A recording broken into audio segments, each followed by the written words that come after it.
Hello everyone. This presentation is going to be called COVID-19, Just the Plain Facts. So nothing fancy, nothing crazy, but in this episode we're going to talk just about the numbers.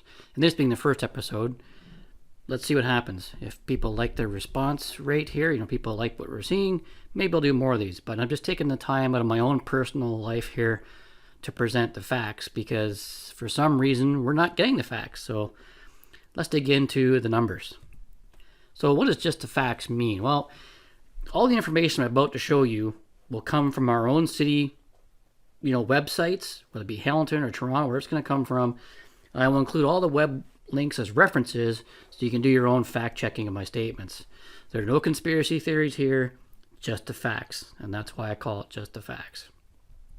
The whole point of this is to shine some light on some of the facts of COVID in Ontario and Canada. And the reason I'm doing this is our good friends to the south of us in the USA, our American friends, they're ahead of us. That term they use is called awake. Now, whether that's a good term or not, I don't know. Maybe it's a good term, I don't know.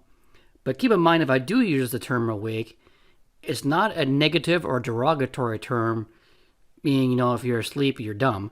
Nothing of that nature, just more of, are you aware of what's going on? Have you, believe the media and the government too much kind of thing. And again, it's not meant to be a conspiracy thing, but as you'll see, it's just the facts. And you can see these facts for yourself. So currently I put all the bulbs that aren't working here as everything else. And here's where you are, because if you're watching this video, you probably obviously have some questions or concerns.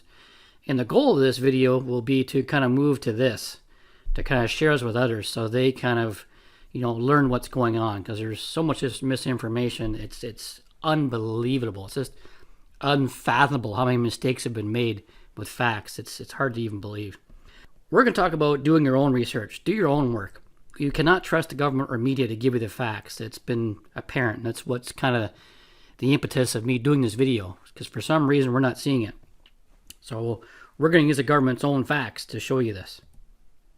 So for the first one we picked was Hamilton, fairly a big city. It's Ontario's third largest city with approximately, let's say, just shy of 700,000 people. And if we compare to top 10 cities in Canada for population, Hamilton takes number 9 spot.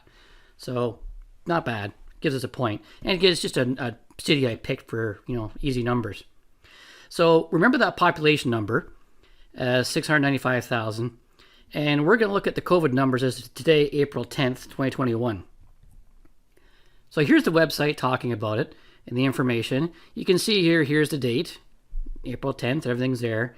And what I want to focus on, a lot of this information here is interesting, and some of it is valid, but it's really hard to disassociate what numbers mean. Because as soon as we get to percentages, things can kind of go south because we don't really understand. You may have heard that story before about how percentages can be tweaked to give you what you want. At the end of the day here, I don't care about percentages. I'm not even going to talk about those. I'm sticking with the cold hard facts. 13,979 cases, almost 14,000, and 331 fatalities. That's what I'm focusing on. That's what we're going to talk about. So down here is the web link. Keep in mind, if you're not looking at this number will change because of it's dated material. And let's talk about some of the details about numbers. So first of all, total cases. Let's look at that. You see here it says includes confirmed and probable cases. Now, I'm not a statistician. I'm not trained in this. I don't know what that means. What does a probable case mean? Either you do have COVID or you don't. You've been tested, you have COVID, or you don't. What does that number mean? I don't know, but we'll use their numbers. Next one. This one's I found a little bit disturbing. Fatalities. So refers to a number of COVID patients within the city of Hamilton, because Hamiltonians. This one. Deaths are included whether or not COVID-19 was determined to be a contributing or underlying cause of death. So I had to ask somebody about this and to see what this means because it seemed a bit ambiguous to me. And what they're saying is if you came to the hospital with a heart attack and then you died, that would be considered a death from heart disease or a heart issue. However, with this strategy, what this means is if you came in with a heart attack and you also had COVID at the same time, that number now got counted as a COVID death, not as heart disease. So this leads to a bit of misinformation on the facts. And I find this a bit troubling that we don't get to know what the actual COVID deaths are. So the actual cause of death was COVID, period. We don't know that number. And this seems to be across all of Ontario. That's the same story. Maybe your province might be different. You're a country, so your mileage may vary. So let's look at some simple math. So if we go by the number of cases, that's what I'm saying here. Let's look at number of cases. So we're saying almost 14,000 cases, divide by the population, 0.02, multiply 100 to get a percent. That leaves us with a 2% ratio. So if we go with these numbers, 2% of Hamiltonians have contracted COVID. Now, the reason I'm saying this number is not relevant is this doesn't take into account the majority of the people that have contracted COVID and don't even know it. We call it asymptomatics. So we have no idea. So we're saying right now the numbers say 14,000 people. What if it's actually like 40,000 people have had it? This would change these numbers quite a bit, wouldn't it? So again, this is why I'm saying these numbers of population, so a number of people that have, we call cases, is really a useless number to deal with. We have no idea what number of cases means. Statistically, it's more of an information piece than a fact. Yes, it's a fact we know who's tested positive, but it doesn't bear any information on the gravity of the situation. It does in the fact that case numbers are going up or going down. We can see trends if it's going up or down. That's all it tells us. It doesn't tell us any hard facts of what's really going on. And it's again because we have no idea majority of people that have already had COVID and are already immune. So we'll move on. So now let's look at the population of Hamilton and divide by number of fatalities. Now this is important. I want to be clear here. I'm not making light of anyone dying from any disease or virus, including COVID. And my most sincere condolences if you have lost a loved one due to COVID. So I want to get that out of the way. So let's take the same numbers, 331 deaths by the population of Hamilton, multiply by 100, and our mortality rate is 0.04%. You heard that right. 0.04. This is not what we're hearing in the media or the government. And this is what's frustrating. We're not getting the facts. So as mentioned here, your next question should be this. Why are we ruining our entire economy and way of life for 0.04%? It's not that the people that passed on are not important. It's in the grand scheme of things, this number is completely insignificant to the reaction we're getting. In other words, the reaction we're having is way overblown for the mortality rate. And everyone knows this. Everyone said this. But for some reason, we don't get to hear this number from the government or from the media. This is ignored. So that's why I say it's a great question for our government, medical people. Why are we going so overboard here? So this is where you see some people talk about, they quote the survival rate on websites. And that's where the number comes from. 99.96% of people survive this. So why are we going down the road here, is what their people are saying. So now let's compare Toronto. I thought, let's look at Toronto. Let's see where they are. Right, so people in TO, that's the big group here. Here's the web link again. You want to do my fact checking, you'll go ahead and look this up. So this is as of April 10th again. Nothing's changed, 2 p.m. today. And case count. So it says here 124. I get that, 124,000 people. We've got 120,000 confirmed and 3,000 possible or probable cases. Again, I don't know if that means probable as in they're waiting for testing, but if they're waiting for testing, that's not probable. So the probable cases is kind of, I get there might be some fudge numbers in there, but how many of those probable cases turn out to be negative, we'll never know. I'm going to use some numbers in my next calculations of 122,000 just as an average. Now, the next number I want to look at is this one, the fatalities. So we're going to remember that number, 2862. So let's kind of look at this. Of interest to note here, I want you to look at this. Okay, we have 600 cases in the hospital. Of that, 103 people in the ICU currently. Now, I asked some people, and I didn't do them fact check this, but I asked some people that live in Toronto, and I said, well, how many hospitals do you have in Toronto? And for the size of the population of Toronto, they said they have approximately 10 hospitals, give or take. And what I mean by that is there's some larger ones, there's some smaller ones, and how many they can hold, and how many ICU beds they have in each hospital. It varies. But just do simple math. If there's 10 hospitals in the city of Toronto, that means there's 10 people in each hospital taking up an ICU bed for COVID. Now, that doesn't make sense when you hear the overreaction from the media and the government that ICU beds are overrun with COVID people and the hospitals overrun with COVID patients. Obviously, this is not the case. Again, these are facts that are being thrown around with not a lot of statistics behind them. Well, here now you can see, again, do the math, check the facts, and you see what I'm talking about. But that's not what this issue is about. If I was a government agency and you told me the hospital was overrun, I would go back to the hospital admin, people that run the hospitals, and say, what are you doing? Right? I would actually fire them because COVID-19 is nothing new. If our hospitals are overrun, you have a staffing problem or you have basically a management problem. You didn't do your job. You've had a year to prepare for these COVID cases. This is nothing new for us. We've been going through this for a year. They should be updating the hospital to take more ICU beds or whatever. I'm not going to throw stones at this because I don't know the whole issue, so I can't comment on that. However, just thinking logically here, this is nothing new. Anyways, let's go back to our fatalities, 2062. So let's move on. So now, according to the 2018 census, City of Toronto had just under 3 million people in there. So for the GTA, it's 6.3 million. So just so people know what that is, GTA stands for Greater Toronto Area. That's kind of the area around Toronto, kind of lumped into one. We're sticking with just TO here, and TO being City of Toronto. Us locals just say, we're going to TO this weekend, that means Toronto or whatever. So, as I said, we averaged the cases to 122,000. So we had that mix between 124 and 120. We take 122,000 divided by almost 3 million, we get a 4.1% rate. Again, this is active cases. It's no statistical value. It's just a number goes up or down, we have an idea what's happening. But we can't use it for any hardcore diagnostics. Of note, it's higher than Hamilton, but that does make sense because the density of population in Toronto does make more sense. There'd be more of a spread issue. Now let's look at the fatality rate. 2862 divided by the population again, we're at 0.09. Now Hamilton's 0.04, but this makes sense. You know, you do the math on the numbers. Toronto's a lot more dense population. It makes more sense. So the survival rate in Toronto is currently trending at 99.91.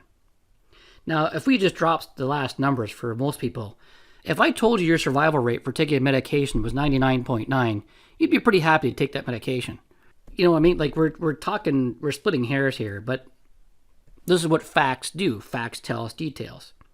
Now, my question is, now that you know the facts, are you still freaking out compared to what you've heard in the media and the government? This should be frontline news. However, we're not hearing this. This is being ignored. Media knows this. Government knows this. But by giving this information, this doesn't support the fear mentality that the government's trying to play on us and media is playing on us. They're pushing the fear mandate. Fear to scare us into doing what they want us to do. Fear does not work. This has been proven time and time again. But for some reason, the agenda here is fear. And this is not just us. It's worldwide. They've played this game. And I think it's mostly been a case of monkey see, monkey do. No one knows how to react. And let's do what everyone else does without doing any scientific research first. Now let's look at Statistics Canada numbers here. Here's the link to the site, so you can do fact checking if you prefer. And here's where it kind of catches my attention. Death records are high, big bold letters, whatever else. Okay, so be it. And it says here, deaths in Canada surpassed 300,000 people for the first time in Canadian history. Okay, well, you know what? Guess what's going to happen next year? The death rate's going to go even higher. Logistically speaking, Canada keeps growing. There's more people coming into the country, our numbers go up. The larger your country, the larger your death rate. Not a big surprise. So this first sentence here is essentially, in my mind, irrelevant. This tells me nothing. Next one is interesting. So the PHAC, or Public Health Agency of Canada, reported 15,000 deaths, or 5.1% of deaths in 2020 were caused by COVID-19. Now again, we don't know this number because we can't tell of all those deaths what were actual deaths from COVID-19. Again, they haven't separated separate issues from actual COVID. Again, a heart attack thing, for example, versus actual COVID. You hear this number, where they promote this number in the news, causes 1 in 20 deaths in Canada. Well, that actually sounds a lot more scary when you say it that way, right? And that's why they used it. This is the fear-mongering version of doing this. Now, I'm not going to get into more details, but just kind of get you an example. Now, what you might remember that 15,000 deaths and 5.1% for simple numbers. Now, here's the WHO website, and this is the same thing. I got this April 10th today. I forgot to put the link in here, but you can go to WHO and search for COVID statistics just by punching up here, punching in your country. Canada is what I did, and up comes this graph. So here we see just over 1 million confirmed cases. This is Canada-wide now, not Ontario anymore. And 23,000 deaths. Now, wait a minute. They just said on the previous slide, let me back up, they said 15,651 deaths. Well, time out. Like, where's the math here? That's that's way more people, like 8,000 more people almost have died between what Canada reports to WHO and what the WHO is reporting. Somebody somewhere is not doing their math. And that's a little bit kind of scary. Why we're inflating the death numbers to reporting to WHO is very interesting. Again, I don't know why that's happening, but let's use their numbers. So let's do some math again. Break out our calculator. 23,000 to 11 divided by a million. We're at 2.2% death rate, which is where the government probably gets their stuff from. The problem is, wait a minute, who's correct? If they're saying the WHO says 2.2, back here the Canada says 5.1. That's double the difference. Like, wait a second. That's double the death rate. I mean, a statistician's going to lose their mind over this. Like, this is not even somewhere, something's wrong. I don't know, pretend to know what that is, nor do I care. Another little tidbit of curve here is I want you to look up here and confirm cases. We started high, we went low during summertime, fall flu season picked back up again. It calmed down for a bit, and we're going back up again. Now, what I'm curious is, we're going up again, according to WHO, but look at the death rate. It's relatively flatline. There's a few changes there, but wait a minute. They've been telling us the cases are going up, the deaths are going up, blah, blah, blah. It's, watch out, we're all going to die, whatever their mantra is. Or, look at the death rate. Like, wait a second. And this should make sense. Doctors should be learning from their mistakes. What doesn't work? What does work? Do we need, whatever, ivermectin or hydrochloroquine or whatever that stuff? Like, there is treatment for COVID-19. We know there's treatment. So we shouldn't be having this many deaths anymore. So this should make sense. The deaths should start to flatline here. Anyways, that's a bit of a, to my 2 cents on that. So now let's look at this article from Stats Canada. And it's an update on social economic impacts. And again, there's a website link down below here if you do want to look this up. This was put on the website on March 11th. So you can see the date on this. And here's an excerpt from that. Canadians continue to respond to COVID-19. Okay, now that's a headline, or a title. I don't know what that title means. It's not like anyone has a choice to respond to COVID-19. Like, I'm responding by not getting it, so I don't know what that means. But they're mentioning the public health practices, but vaccine hesitancy could be an issue. Now, that makes sense because public health has screwed this up via the government and media so bad. People in Canada and North America don't trust the government anymore, and they also don't trust public health agency. This is why people are more cautious of vaccine hesitancy. So you look at AstraZeneca. They told us it was great. Now we're finding out, wait a minute, it's not great. So people have taken this. Now people have taken it now are upset because they've been lied to about how great it was. Lots of issues there. Indirect health impacts of COVID-19. This cannot be stressed enough. Indirect impacts including on mortality, cancer, mental health, long-lasting effects on Canadians. So this ongoing lockdown and everything else they're kind of doing, we know lockdowns don't work, but during the lockdown, you can't get access to medical care, right? You can't get access to treatments. So this has an impact. Mental health being locked down all the time. losing your, as a small business person, losing your small business because you can't be open and going bankrupt. The list goes on and on and on. Even just husband and wife having fights and domestics and, the stress of all this. Kids being stressed out, they can't go to school. The list goes on. Uneven social and economic impacts. Okay, threaten greater society and economic inequalities. Well, this has been proven by the WHO. The poor get poorer and the rich get richer. Well, so what is the point of a lockdown then? WHO says lockdowns don't work, and yet we're still doing it. I shouldn't say they don't work, but you'll see the logic on that in a minute. So I'm going to continue on from this.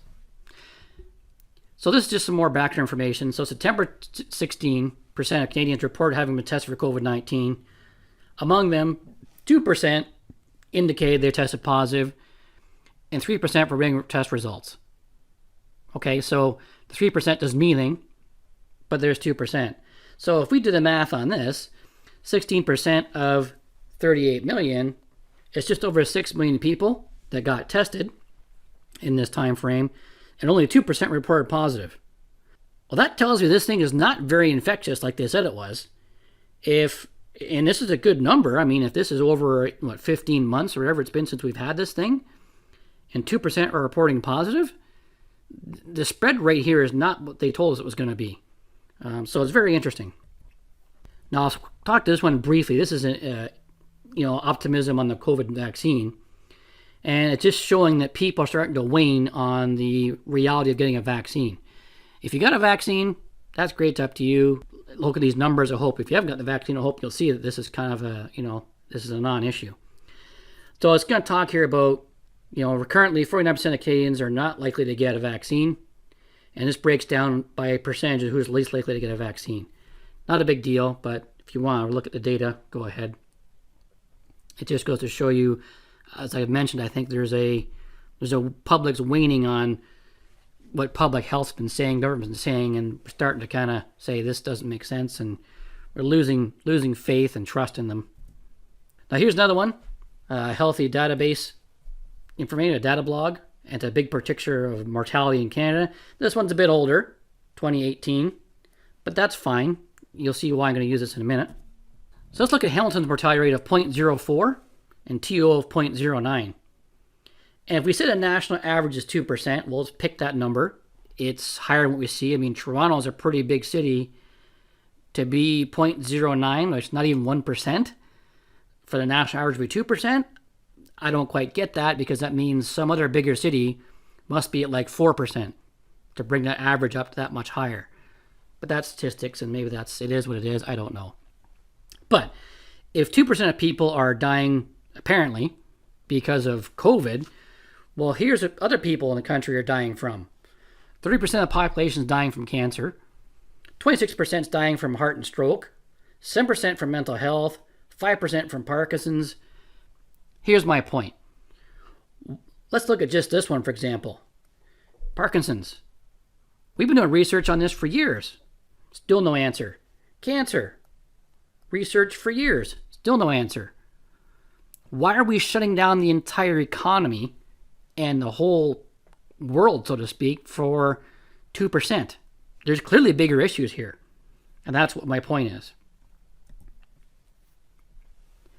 Now, this is information a couple of things need to be aware of.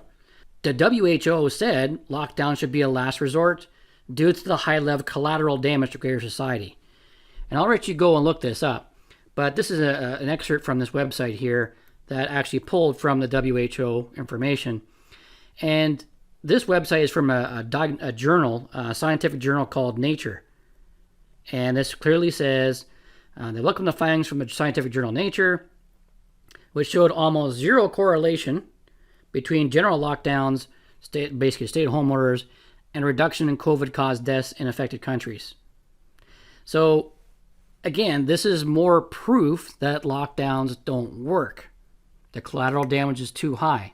And the collateral damage we talked about was like businesses going under, self-employed people losing their jobs, workers losing their jobs because businesses have to shut down, mental stress, marital stress, whatever. There's tons of stresses. Kids can't go to school, so we have kids are behind in school.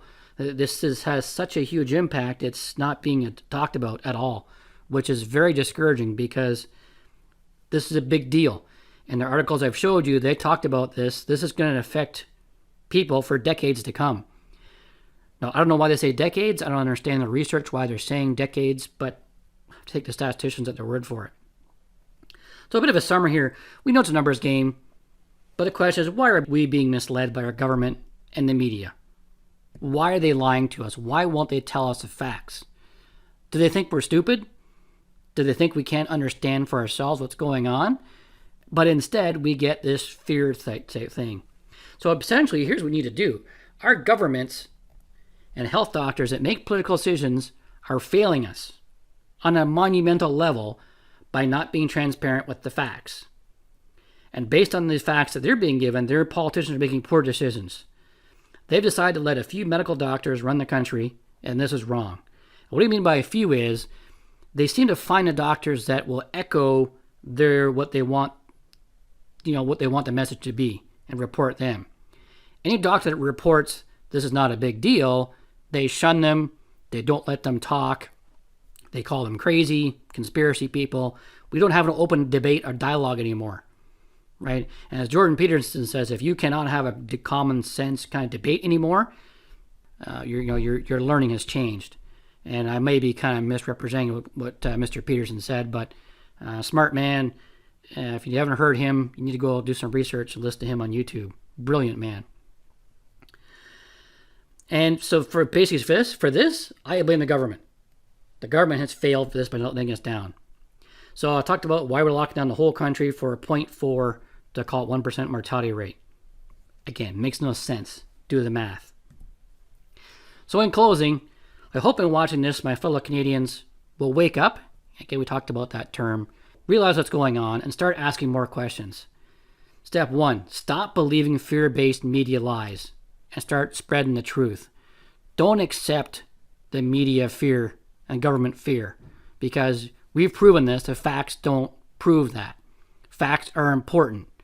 In this latest economy, for some reason, or the way a social agenda, what social opinion is more important than facts. And I don't know where that got so twisted and so screwed up, but that has to stop.